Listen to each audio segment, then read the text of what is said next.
Nice music. You like the new tunes? It's a new little intro music. We got to do better than that. Well, maybe you can go find it then. I will. Yeah. I will. You got to find non-copyrighted.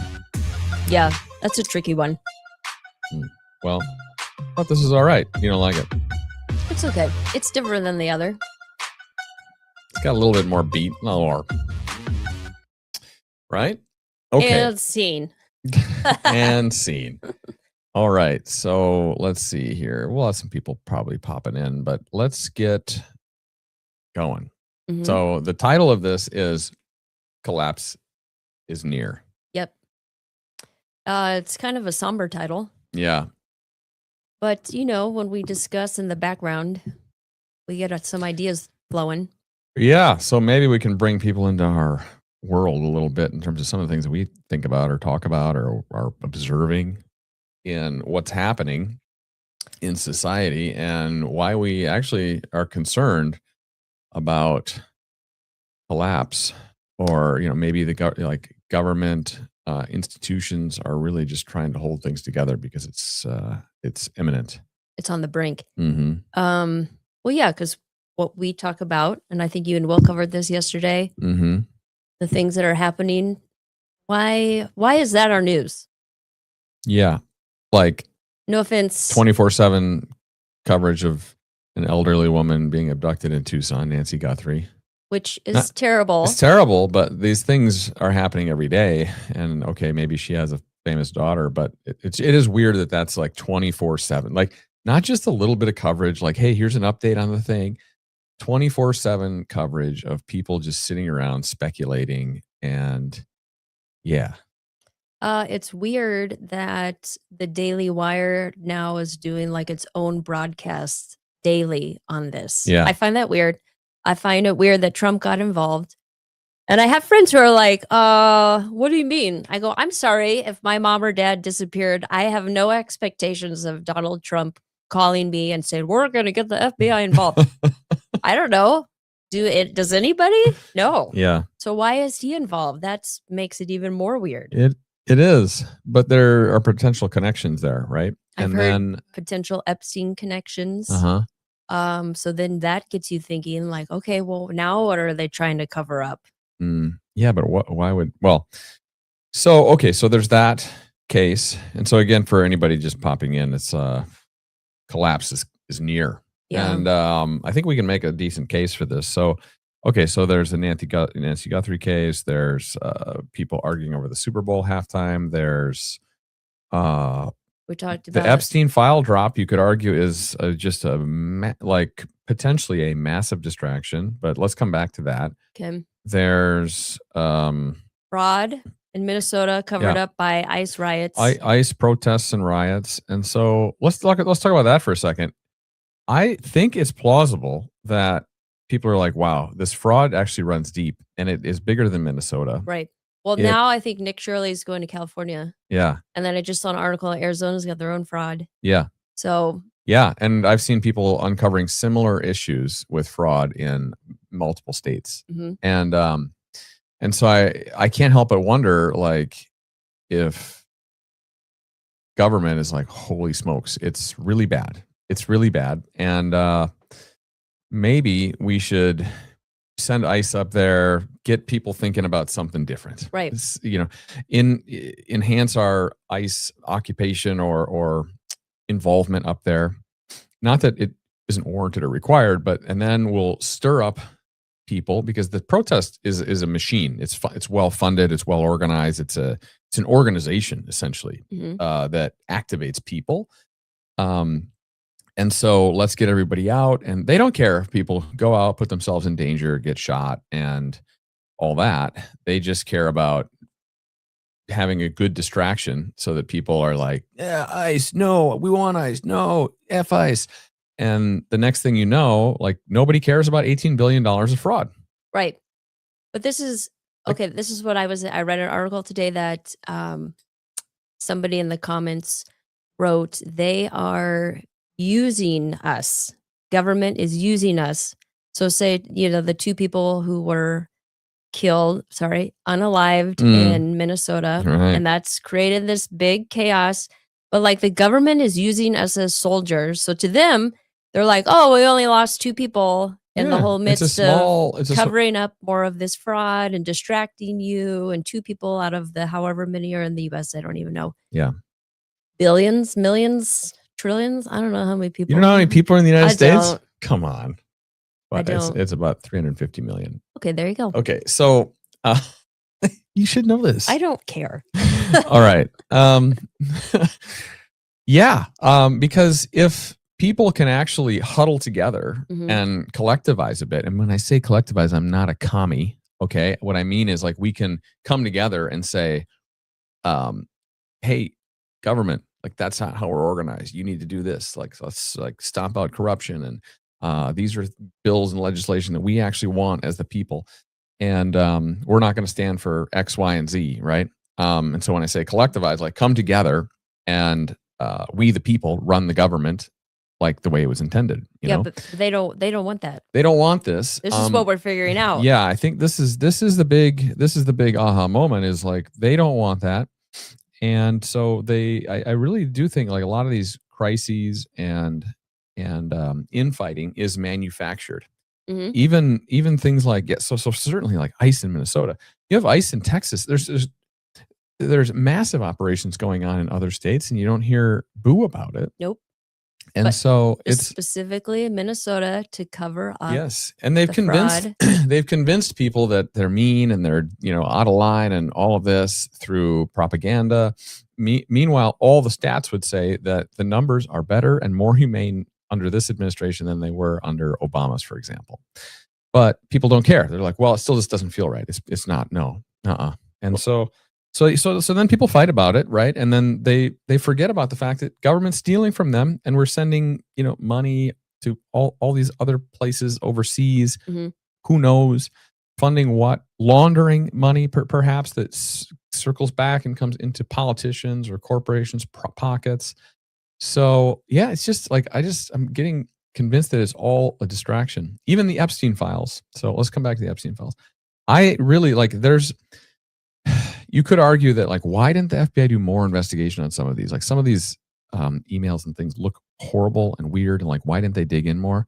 But it's also plausible that there just wasn't enough evidence. They just didn't have compelling victims that could be credible. And so therefore, like this stuff's not prosecutable. So they're like, well, you know what? Like the government is an absolute shit show right now. We are still spending twice as much as we bring in revenue per year. We're adding $2 trillion, and this isn't just Trump's administration. This is past administration. It would be worse actually without Trump. But they're spending $2 trillion more than we have a year. The dollar is like on the brink of collapse. And so they're just like, well, let's like dump all these files, and all these people can speculate for the next year over something that they can't do anything about. Yeah. Well, and this is where they're using us as pawns again, because remember, Pam Bondi was just interviewed under the whatever committee. And I took this as a shock. I was watching a little bit of it on YouTube, and then they panned over to the side where they were like, if you're a victim, stand up. And I was like, holy, like, I didn't even know these people existed, because if these are victims, why aren't they bringing suits against like civil or federal lawsuits against their these perpetrators? People. Yeah. Well, a lot of them, then I watched something where she was interviewing them after, and they were all upset at Pam Bondi for never saying like, I'm sorry this happened to you, which I of course agree. But I was still shocked of like, oh my gosh, I didn't know these victims were alive, because you and I talk and you're like, well, why don't the victims just come out? It's like, well, yeah. But to me, they're probably like a gun being pointed at them. You can't talk, or they got paid off. I mean, or but something. If they showed up in person, because you've said, well, they don't come forward because they're worried for their lives. Yeah. But they're all sitting in this That's courtroom. what shocked me. So then I was like, wait, that's weird. So then you have to ask yourself, like, well, what were they victims of? I don't know, like various crimes. Are they credible? And where's their story? And why aren't they bringing these forward? Well, then this one lady, somebody in the comments that they have non-disclosure agreements. Well, I'm not a lawyer. I'm not a lawyer, but we should get a lawyer's opinion on this. I have a couple friends Oh, yeah. that are in this business. Wait, how long? I mean, an NDA But an NDA for like to 30 years? to have horrid crimes committed against you, I think that I would believe that our justice system would be able to work around that. Well, I don't even know if I trust the justice system. It's kind of like, I know, for example, a lot of athletes that are just, running through women when they're out, touring and playing games. Like, think of like an NBA player. They have women sign NDAs at their hotels. Oh. Yeah. That's why you don't hear a lot of women like, oh yeah, I hooked up with LeBron or hooked up with so-and-so or I'm thinking whatever. of the football player who has like 11 kids from 9. Tyreek Hill? Yeah. Yeah. What? Oh, India. Really? I guess. Yeah. Well, this is what but now if they were underage, you'd think that then the NDA would become sort of I don't know what the technical term is, but like non-functional essentially. Yeah. Well, yeah, like this lady in the Epstein, she's like, I met Jeffrey and whatever, the Maxwell girl, when I was 21. So maybe to them, they're like, okay, well, you're of age, so you have some. It doesn't mean they weren't thought. coerced and manipulated and taken advantage of, but Right. like, was there illegal behavior by the? So anyway, like, we could go down the rabbit hole on Epstein, but the point is that that whole Epstein dump, and there's going to be more coming. It's all just a it's a witch hunt. Yeah, and I do think people are going to spend. There's people like that have built their own AI engines, everything around this to analyze all of this. And then everybody's doing shows like, you go on YouTube and search for like Epstein analysis, like you're going to see tons of people that this is just this is going to consume people's time for a while. Yeah. And so what happens is, like, you have different types of people out there, right? Some people don't pay attention to any of this. They're just like, it doesn't affect me, so I'm not going to worry about it. But those are also the kind of people that are like, I'm going to download a gambling app and I'm going to worry about what the lines are on the 6 games that are happening today. And so they're occupied with that. Right. Okay. There's other people that are just occupied with some kind of like whatever degenerate behavior. It could be corn online, and they're surfing that all day and doing that. Yeah. And then there's people that are worried about the country, and they're like, it has to, like, we gotta like put the puzzle together of Epstein, and it's a dead end. So they're going to be doing that. Meanwhile, actually, the biggest problem is perhaps something else. And I'm not going to claim that we know what it is, but I really think that it has something to do with our government institutions, and our financial institutions are on the brink of collapse. We have $38 trillion in debt, backed by nothing. Okay. It's all just on a belief system, an IOU system. And so there are reasons, like even in our latest funding bill, we're sending more money to Israel. We're sending money to Egypt. We're sending money to all these countries around the world. And you have to ask yourself, well, why would we do this? Because Americans don't want that, right? We want to prioritize America. And I think it's less about like giving them money for some cause. It's more that we want to give them money so that they're dependent on the dollar, so that they don't go off of the dollar. We need the dollar to remain strong, the world's currency. And so as long as people believe that the dollar has its value, then people will not go off of it. And when countries are dependent on it, then they will not go off it. Same within this country, and this is probably the most important part, is that when you have entitlement spending that is about $3 trillion, so two-thirds, 70% of our budget is entitlement spending, meaning it goes to entitlements to people, Social Security, Medicaid, Medicare, welfare, SNAP, all of these programs. So we have a massive amount of people in the country that are in some way dependent on the dollar. They need their money from the government, or they work for the government. The government's the biggest employer in the country. And so if the government was to shut down, then which might happen today. Yeah, all these people, it won't happen, but all these people will theoretically suffer.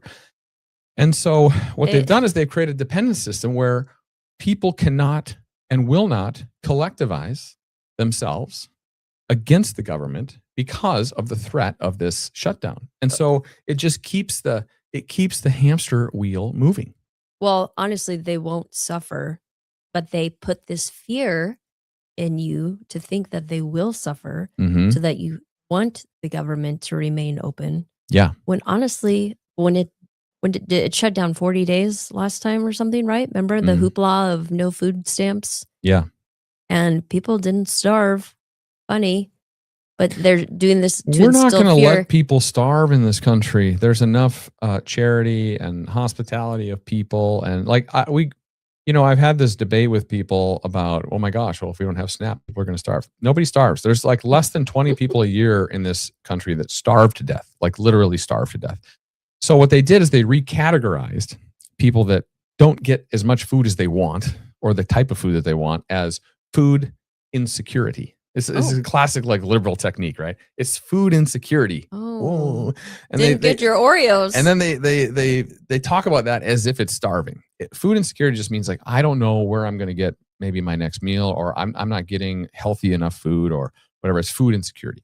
So anyway, but back to the point is, and 20 people isn't like, I'm not happy about that, but 20 people basically maybe starve a year. That's essentially zero. Okay. So people aren't starving in this country. The biggest problem we have in terms of food is too much food. Yes. Yeah. So anyway, and there's local charities, kitchens, restaurants that will give people food all the time. This just doesn't happen. People aren't starving. So that's not going to happen. And now, but there are other things that are going to happen because people have become dependent on it. So then they would have to find new ways to trade their services for a place to stay or whatever it might be. Mm-hmm. But this is a problem because I talk to leftists about, well, what can we collectivize on? What do we agree on? And there's not very much. But if we did, what are we going to do? Well, they just want to burn it all down. And I feel like there could be economic revolt, right? We could say like, hey, let's all collectivize and not pay tax, or let's boycott this thing or that thing. Mm-hmm. And that could be very effective, but I just don't see it happening because too many people are dependent on the welfare, the government. Yeah. So it's in some ways it's genius what they've done in terms of setting this all up, but at some point it falls apart because you can't just. Or people will catch on, I guess. Yeah. But this is where it goes back to education, or our public system, where they've created robots. And so then we're dumber. Well, then yes. we go to, say, like the NFL. We talked about that is a distraction for us to be like, oh, I'm so obsessed with the Seahawks, I'm going to put all my energy into if they win the Super Bowl or not, versus where's my dollar going? How can I help people in the community? Yeah. Like all of how you say these gambling apps, then that is someone's distraction or obsession. Yeah. It's a combination of, I mean, I think it's hard to refute this, but. Oh, but the gambling apps, then they want more money. So then you got to keep printing those dollar bills. Yeah. So you can pay your gambling, your fee, all these subscriptions. So that people forget. How many of us forget that we have a subscription, and then you're like, oh shit. Everything is on subscription now. Why do I have this? Weird? Yeah. Right? So yeah, they want us docile, dependent, fighting, distracted, and all of that helps them basically have free reign to do what they want. We're now basically batteries. It's like a version of the Matrix. We're just here chunking away, using our gambling app and doing our thing, and they're just they're essentially like using us. And actually everything you just mentioned, that's a box checked. So they've done all of that. Yeah. And I don't know. Yeah, and then if you can destroy family and religion enough to where people flow away from that and they find their purpose in other things, whether it be other ideologies. Yeah, other ideologies, whether it be gender, LGBT or climate change or protesting lawful behaviors, guys. They can really turn the society against each other so that then ultimately we can't collectivize and stand up against the government because we can't agree enough on what to stand up against. Right. We're so divisive. And a bunch of people, if we did want to collectivize and stand up against the government, most people will not be willing to make the sacrifice that it would take. Correct. A lot of people can talk the talk, but they can't walk. And I'm not even talking about violence. I'm talking about just like economics. if our government shuts down, fails, has to be rebooted in some way, it will be a massive economic hit to people. And so they're just not willing to do it. So I think like the reality is people have to You want to have have to to- agree on it. you have to accept the fact that like I live in the matrix and that's cool. Or like we Do don't want to live in something. the matrix. We don't want our children to live in the matrix. We don't want our children's children to live in the matrix. And so we're more in that camp. And I'd say we're open and realistic that like we could find some common ground with people on the left, but I don't find that has been a very fruitful discussion. No, and people, we got ideas. So if you want to email us, Yeah. go to our website, gsd-nation.com. Yeah. We got ideas. And maybe some of you guys have some ideas. Yeah. I think I have to be careful about some of the ideas. Well, I don't want to because say they them could- right now because, Yeah. you know, But if we could collectivize enough, we could make a difference. I just saw Um, something. Let me look at you see a comment? No, I am not looking at comments, but in Arizona, that's where we live, Maricopa County. I just Mm-hmm. saw something where they want to make 4 more counties within Maricopa, meaning more government, which means Yeah. more committees, Yeah. more bureaucracies. Right. And I was like, what? No, thank you. Yeah. No, thank It's you. just more fraud more opportunity. tax dollar. Yeah. So I want to answer one question, I think from Larry here about, we actually talked about the Nancy Guthrie case in the beginning, maybe before Larry joined, but like, why is this new, like this elderly Sorry, person is Guthrie abducted? family, but I we're feel bad. over it. I feel bad for them, but why is Yeah. this 24/7 news? It's a distraction. What we are talking about right here should be 24/7 news. Yes. Like, what is going on? How does our dollar not collapse? We were talking about fraud. Somebody else mentioned fraud here. Yes, it's massive. I actually like, It's probably, I think this is why Doge, I was so pumped about Doge because we know, and even Elon, like him or not, he's like, I think at least half of the money in Washington is fraud, or 30%. And so they had a goal of pulling $1 trillion out of our budget. Like, wow, that would be amazing. And they went in, they found $1 billion per day, and then they're gone. Now they're like disbanded, they're gone. you don't hear about it. I really think that what happened is they realized, oh my gosh, if we don't keep spending this money and giving it out to these places and laundering it, they are not going to be dependent on our dollar. Mhm, And we need them all dependent on our dollar. mhm. And so I really think that that's why it's gone. And that's why I think we also need the fraud. Like, think even in this like case of Somalia, we're sending, they're putting millions of dollars in suitcases and taking it over to Somalia, but Somalia is dependent on the dollar. They need the dollar, right? And so does most of Africa, Europe, and the only places you might say, well, like Russia, maybe. I know there's the BRICS nations that have talked about going off the currency, but they can't. Too many people are dependent on it. Mhm. So Yeah, it makes you wonder, like, when would it really collapse? Either you're in the matrix and you're okay, you just got to be one of those puppeteers. well, I think it's either external or I feel like it's either external or it's internal, where the people rise up and say, hey, we gotta reset. Or externally, people just stop using it. Well, it's hard though to rise up because you feel you do that with your, like, an example would be you voted for Trump and you voted for ICE and he was getting it done, but now the Democrats want to defund ICE when the Yeah. population pretty much voted for that. Same with the bill that they're talking about that maybe won't pass now with the voter ID. Like, we freaking voted for that, Yeah. but it's getting stopped. So then you're like, wait, do I really have power? Do I really have say in this? You have to wonder, like, we could shift a little bit, but this SAVE Act is about voter ID. It's pretty simple. It's suppression. 80 It's suppression. 85% of Americans want Want this. And even like almost 80% of African Americans want this. Yeah. That because they say it's racist. And yet Washington is probably not going to pass it. Isn't that weird? That's weird. And There's a bunch of stuff like this. We've talked about it before, but there's single bill legislation so that they can't hide. Chuck Schumer or- finally wanted single bill legislation Wow. when it went for the DHS. Oh yeah, for yeah. Yeah. But Interesting. we want term limits, right? We want no insider trading in Washington. Like Yeah. these are a few things that are like the U.S. population is over 80% in favor of, Right. and we can't get them done.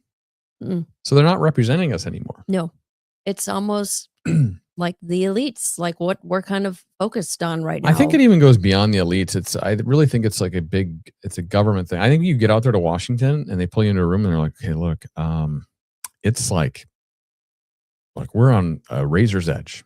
Mhm. We're on a razor's edge. We've still got the strongest military. We've still got the world's currency. But if too much gets disrupted, like we need to keep spending, we need to keep printing, we need to keep funding all these things overseas so that they're dependent on us, and it's a big interdependent circle. We need to open our borders so that people come in and we have distractions and chaos, and the more chaos there is, the less people worry about any of this. So I really think that's it. So, are you say what this whole kind of topic has been is like the financial collapse of Yeah. the US dollar? And the world. Yeah. Yeah. Um, and subsequently the world. Now you might argue it might be worse here or in Europe. Some countries might be a little bit more sheltered from it. Like Russia's a great example. Some Latin American countries like El Salvador moved to Bitcoin as a standard. But ultimately, like a dollar collapse would mean global pandemonium. yes. And are we equipped to handle that? Is anybody equipped to handle that? It almost goes to like, when was the last collapse? The severe one, 2007, 2008? 2008. Um, But that was caused by banks. banks, and we bailed them out. Like, why would we do that? Yeah, it's like you can't. You don't know how to manage a budget, but this is like government, honey. This is where, like, why are we? We're not a free market. We're not people always say, oh, it's capitalism. It's actually not. It's the opposite. It's anti-capitalism. Like bailing out banks and auto deal makers and airlines. That is not capitalistic. That's corporatism or communism. Like, so it's a version of that. It's not free market. Like in free markets, things fail. Yes. And that risk in the market keeps things running and competitive and keeps corruption out of the markets. Because if you mess up, like people will stop buying your goods, or you'll fail, or you'll go bankrupt, and like that's it. Like you don't get bailed out. But I guess, looking at the relationship in this conversation and that collapse, you need those banks to help funnel your dollars, your laundered money to all these places. Hence why they would. Well, they need the banks because the banks, we talk about this, like when we try to withdraw funds, like you could only withdraw so much each day, right? And the banks keep control of what you withdraw, and it's almost like they're watching every thing. It's fractional banking. They don't have the money. Exactly. So the government needs them to be functioning because they're a part of this system. And like when you take a mortgage on a house, there's no money. Like there's no money that gets exchanged. They just have it. Yeah, it's just like the IOU. Yeah. And so the banks operate on fractional lending, so they can as long as like the Ponzi scheme keeps working and people aren't taking out more money than what other people are putting in, then it works, and that's what they do. So it's a real. You remember when they were saying, why are all these mattress firms on all these corners? Because this is obviously a conspiracy theory, but they were like, they're money laundering schemes for maybe the cartel or something. Yeah. But it is true. Who buys a freaking mattress at the mattress store anymore? Well, I don't know. We didn't. No, you can buy everything online now. But just think of all the places, or Ilhan Omar. Supposedly she's got a winery that doesn't produce wine. She's got a winery with no physical location and sales. No product. And no website. And she's making $40 million now. She went from in debt in 2023 to somehow she's worth $30 million now. So it's almost like every politician gets corrupt once they go to DC. Yeah, I suspect there's a few, but it's really, I think where are they? Nobody's speaking. This is like, it's too tempting. This is we say the Epstein victims. No, I think Rand Paul speaks up. He's got his Festivus report every year. I think he speaks up. I think John Fetterman's been like very reasonable. I think there are a couple, but for the most part, no, they all fall right into the trap. Or And, you don't hear much about those people anyway. right. They're going to distract you. Yeah, they don't get covered on the media. And let's do this. Let's maybe take a couple of questions. If people got questions, then we'll wrap it up. But yeah, I don't know. It's weird. Everything's just so weird. Like Nancy Guthrie, 24/7. Meanwhile, we have another like tragic school shooting by by Canada, which has really strong gun laws. Yeah, but I don't see any left-wing outlet really covering this meaningfully. And they're not covering what people should be thinking about with it is like, wow, like we have a mental health epidemic here. Mm-hmm.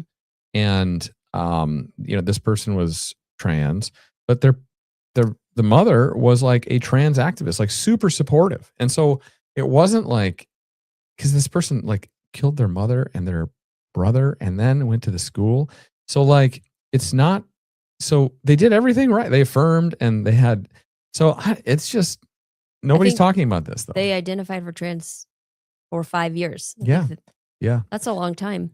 But the thing they're not talking about is that person was on the SSRI. SSRIs, like almost nobody talks. Nobody talks about the SSRIs. All of these, not all, but actually nearly 100%, 99.9. Nearly 100% of school shooters over the last, I think, 2 decades are on antidepressants. Yes, they're on SSRIs.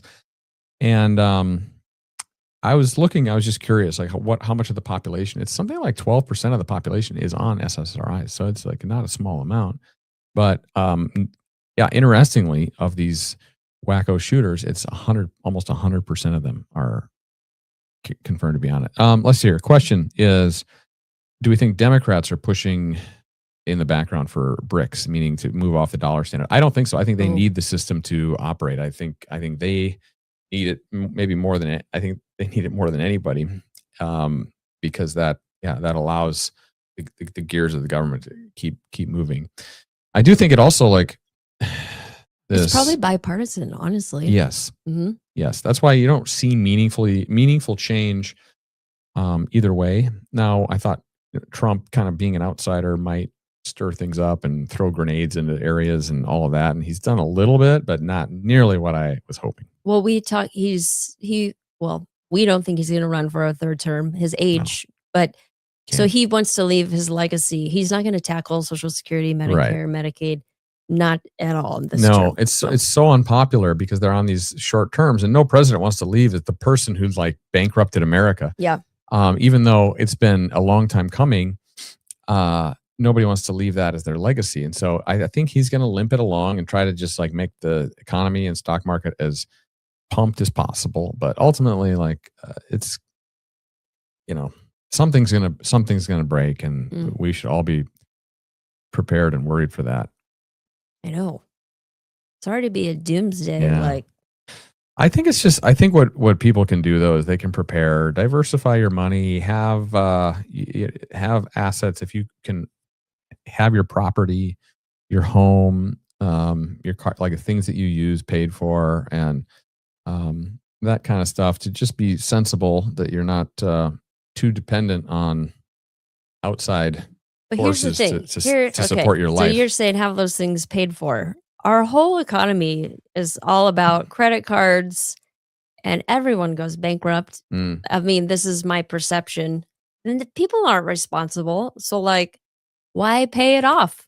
No, yeah, that's a good point. I mean, it's clear to me when I say like have assets, like you mean you're thinking of what could you trade? Yes, like or having a property, even though you have a mortgage on it. Because given that we are going to continue to be in an inflationary period, one would say you should take on as much debt as possible, because debt will become cheaper over time. And so there's a good argument to say take on as much debt as possible that you can pay for. But when in assets, you're saying? Yes, yeah. But take it on in assets so that they're inflation resistant. Rather than like go shopping, go out to eat. Yeah. Valentine's Day. Or, other little things that you can do, like, figure out how to get clean water if you need it. Have a little garden, maybe get some chickens, like things like that could really make a difference if stuff goes weird. Right. Yeah. It's so weird to think even to, like, talk that way. I don't know, it's just very futuristic. Like you say, Matrix, or I think I don't always think of, like, Arnold Schwarzenegger, I don't Terminator. I don't think we're gonna get a lot of heads up when it happens. I think it's just gonna happen. The people who will know are the people in the government, and they won't share it with us, and then we'll have to be dependent on them again. Well, I've like you said, it's this hamster wheel. I really do think that they are an elite class trying to control everybody, and they are doing a good job because we're yeah, we're very focused controllable. on Nancy Guthrie. Yeah, I don't think people like do a self-reflection enough. We No. did this over the weekend. Like, holy cow, like we're on social media and we're putting out the same kind of posts that other conservative influencers are on a daily basis. And it doesn't really make a difference about our take on Bad Bunny. Not really. So we didn't put anything out on that. We just sort of took a little pause, but I think we are doing some reflecting on like, does any of that stuff really even matter? Right, right. Yeah, so maybe you guys go to church this weekend. Enjoy your families. Go to Enjoy your church. family, yeah. Yeah. Try to live your best life. I think that's good advice. I guess it's Valentine's Day. Valentine's Day tomorrow. We're not really doing much. I don't care about that. Next year, Matt told me Super Bowl Sunday is on Valentine's Day. Mm. So all you ladies who love a good dinner A lot of out, dudes are gonna have to make good tough luck. choices. All right, why don't we sign off? Appreciate everybody joining in, and if you're not already following us, that would be awesome. And maybe recommend to a friend. We're going to try to do more lives and these kind of like what would you call these non-scripted types of coverage, both with the boys and us. So yeah, all right. Have a good weekend. See ya. Hey, there's the music, right?